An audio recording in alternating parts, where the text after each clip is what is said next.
श्रोताओं, दूरभाष पर इस समय हमारे साथ जुड़ रहे हैं डॉक्टर पुनीत त्यागी, जो कि एसोसिएट डायरेक्टर हैं pulmonary medicine Max hospital Dehradun. Doctor Puneet Tyagi, कार्यक्रम में आपका बहुत बहुत स्वागत है। धन्यवाद। डॉक्टर पुनीत त्यागी, हम अनलॉक 1 में चल रहे हैं और तमाम बंदिशों के बाद अब लोग बहुत ज्यादा लापरवाह होते जा रहे हैं और निरंतर कोविड पॉजिटिव जो पेशेंट्स हैं उनकी संख्या बढ़ती जा रही है। ऐसे में आप क्या कहना चाहेंगे हमारे श्रोताओं से? देखिए, लॉकडाउन जो किया गया था वो इस डिजीज, ये जो बीमारी है कोविड, इससे बचाव के लिए किया गया था। लेकिन एक लेवल के बाद में क्योंकि इकोनॉमिक कंसर्न्स और वो बड़ी सारी चीजें हैं, तो उसलिए इसको लॉकडाउन को खोला गया।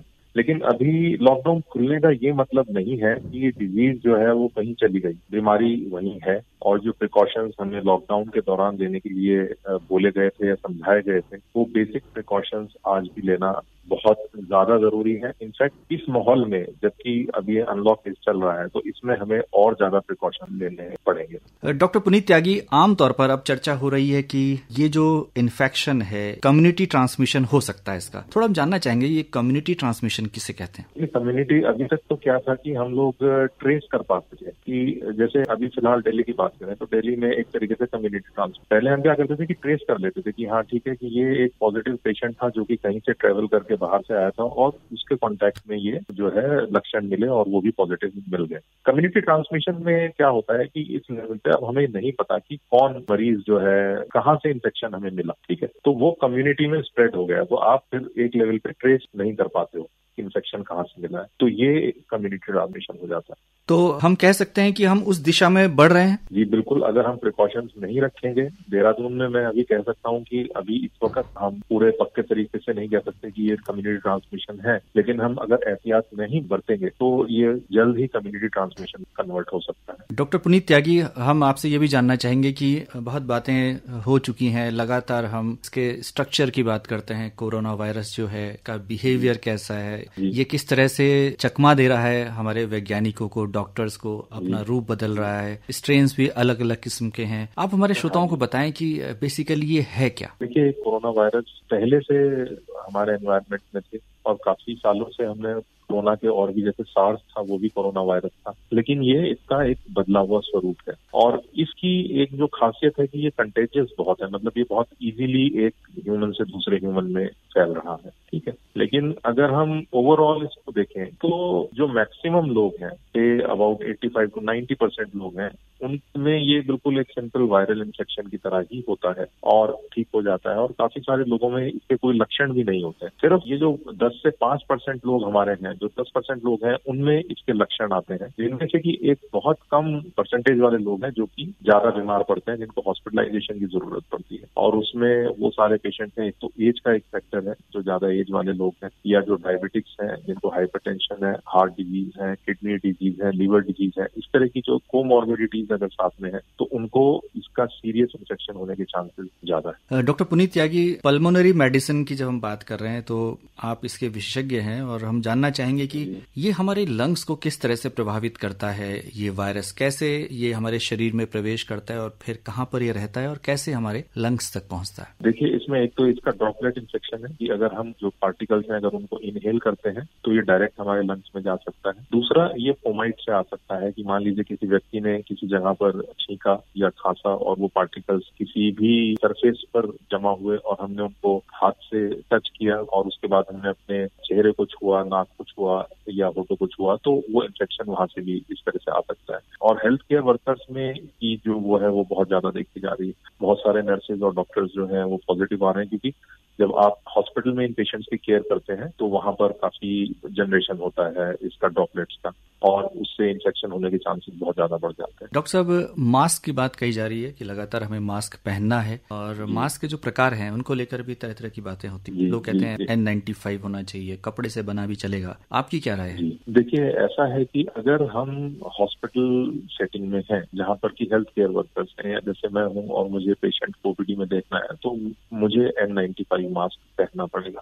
दूसरी चीज है कि अगर हम वैसे पॉपुलेशन में देखें, अगर घर में आपके कोई पॉजिटिव केस है तो तब आपको N95 मास्क पहनना पड़ेगा। लेकिन अगर आप सोशल डिस्टेंसिंग मेंटेन रखते हैं और वो सारी चीजों का ध्यान रखते हैं तो एक कपड़े का मास्क भी आप इस्तेमाल कर सकते हैं, उससे भी आपको प्रोटेक्शन मिलता है। हम सरफेस को छूने की बात करते हैं और उसके बाद तुरंत हाथ धोना चाहिए या हम सैनिटाइजर्स का इस्तेमाल करें, तो थोड़ा बताएं कि क्या साबुन और पानी से हाथ धोना बेहतर है? हाँ, बिल्कुल ऐसा नहीं है। अगर आपके पास सैनिटाइजर नहीं है तो अगर आप साबुन और पानी से भी प्रॉपरली हाथ धोते हैं तो वो भी हेल्प करता है। इसमें मैं एक बहुत जो इम्पोर्टेंट चीज है जो कि मेरे ऑब्जर्वेशन में आया और जो मैं देख रहा हूँ कि लोगों का जो मास्क पहनने का और इस्तेमाल करने का तरीका है वो बेहद ही गलत है और इनफैक्ट वो एक तरीके से उन लोगों के लिए रिस्क हो सकता है अगर आप गलत तरीके से मास्क को इस्तेमाल करते हैं। तो आप कभी भी अगर मास्क पहन रहे हैं तो सबसे पहले आप अपने हाथ साबुन से धोएं और या सैनिटाइजर से पहले हाथों को क्लीन करें, उसके बाद आप मास्क को पहने। और जब आप मास्क को पहनते हैं तो उसके सरफेस को आपको टच नहीं करना है, आपने सिर्फ जो उसके स्ट्रिंग्स हैं उनको टच करना है और तब आपने मास्क पूरे चेहरे पर लगाना है, जिसमें कि नाक और आपके जो होठ है, मुंह जो है, वो पूरा कवर होना जरूरी है।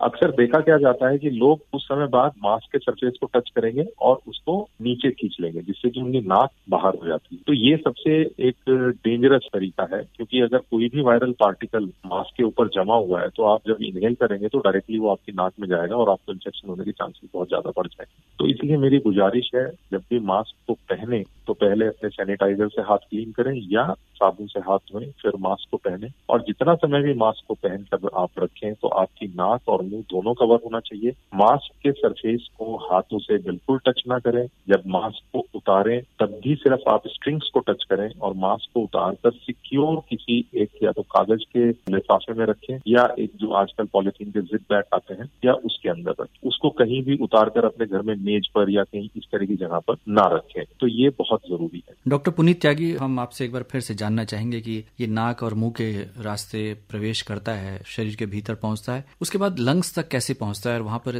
किस तरह से ये फेफड़ों की जो एफिशिएंसी उसको प्रभावित करता है? मैंने वही बताया कि मैक्सिमम लोगों में तो इसका इफेक्ट बहुत ज्यादा नहीं होता है। अगर आपकी इम्यूनिटी अच्छी है तो वायरस को जो है बॉडी कंट्रोल कर लेती है, उसको बहुत ज्यादा फैलने नहीं देती है। लेकिन जिन लोगों में ये असर करता है उसमें लंग्स में वायरल निमोनिया के लक्षण आते हैं, जिनको कि हम एक्सरे पर भी देख सकते हैं या इनिशियल स्टेजेस में अगर हमें देखना चाहें तो सीटी स्कैन पर देख सकते हैं। तो ये निमोनिया अगर बहुत ज्यादा बढ़ता है तो ये कई बार ARDS में कन्वर्ट हो जाता है, जिसको कि एक्यूट रेस्पिरेटरी डिस्ट्रेस सिंड्रोम बोलते हैं। ऐसे में वेंटिलेटर की या नॉन इन्वेजिव वेंटिलेटर की जरूरत पड़ सकती है। और इसकी वजह से एक और भी चीज देखी जा रही है कि लंग्स में छोटे छोटे जो लंग्स की जो हमारी नसें हैं उनमें उनका थक्का जमने का भी इसकी वजह से डर रहता है, जिसकी वजह से और ज्यादा कॉम्प्लिकेशंस हो सकते हैं। डॉक्टर पुनीत त्यागी, अब हमारे श्रोताओं को ये बताएं कि इम्यूनिटी बूस्टर्स की बात की जा रही है और आयुष मंत्रालय की गाइडलाइंस भी हैं, उसके अनुसार यदि हमारा खान पान रहता है और कुछ विशेष बातों पर हम ध्यान देते हैं तो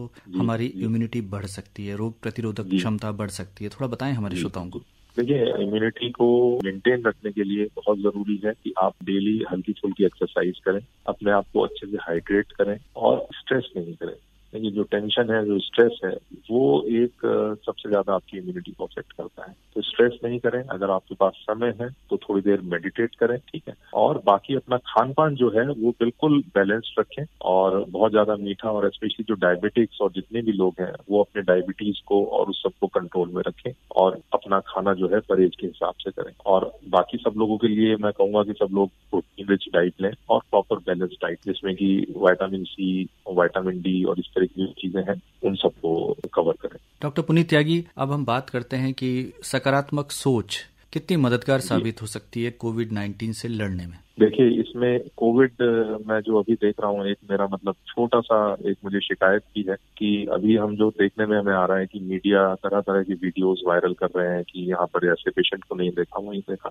तो ये लड़ाई सिर्फ हेल्थ केयर वर्कर्स नहीं लड़ सकते। इस लड़ाई में सोसाइटी के हर तबके को हेल्थ केयर वर्कर्स के साथ में मिलकर लड़ना होगा और हमें अपनी सोच को पॉजिटिव रखना होगा, तो तभी इससे लड़ा जा सकता है। अगर हम एक दूसरे को नीचा दिखाने की कोशिश करते रहेंगे और एक दूसरे की टांग खींचते रहेंगे तो ये बड़ा दिक्कत वाली बात होगी। अभी भी मेरे जो कुछ कुछ मित्र हैं जो कि इस वक्त बिल्कुल कोविड से फुल हॉस्पिटल्स में दिल्ली में काम कर रहे हैं, उनका मोरल काफी डाउन है क्योंकि डेली बहुत सारे वीडियोस और वो सब जो है वायरल हो रहे हैं कि काम ठीक से नहीं हो रहा है, लेकिन ऐसा नहीं है। ये एक बहुत ही डिफरेंट किस्म की सिचुएशन है, एक तरीके की लड़ाई है। ये इस तरह की चीज जो है शायद पिछली कई जनरेशन में कभी नहीं देखी, जिस तरह की ये लड़ाई है। तो उसमें हमें सबको मिलकर साथ रहना होगा और पॉजिटिव थिंकिंग के साथ रहना होगा। जी, इसमें बहुत ज़रूरी है कि हम कोरोना जो वॉरियर्स हैं उसमें हमारे हेल्थ वर्कर्स, सारे डॉक्टर्स हैं, पैरामेडिकल स्टाफ है और साथ में जो पुलिस है उसके साथ हमें सहयोग करना हो। बिल्कुल आपने सही कहा कि ये एक पहली बार अपने तरह की एक अलग लड़ाई है, क्योंकि